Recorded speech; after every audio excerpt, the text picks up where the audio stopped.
and motors bring us 10 cents a pound. And basically the buyer is after the copper wire that's inside the electric motor.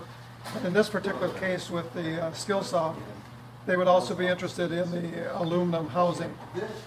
If one is really ambitious, although it takes a lot of effort, you can disassemble this between the motor and the aluminum housings, but we tend not to have the time to do that, so we just sell skill saws as is. This came out of a washing machine, and it has a lot of copper wire associated with it. And so we put that in with the electric motors. This came out of a ceiling fan. The rotor has a lot of copper wire associated with it. I can't get this off, but this also has some aluminum in the housing outside the rotor. And so we sell those as part of electric motors.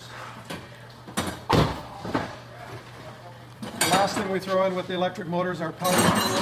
But you have to remove the battery, which is nickel cadmium. Batteries are lithium ion batteries. But they'll take the hand tool itself because of the copper wire that's associated with the motor. So it's only the difference between 7 cents a pound and 10 cents a pound, but it's easy to do. It's easy to make the separation. The last material I'll mention is lead.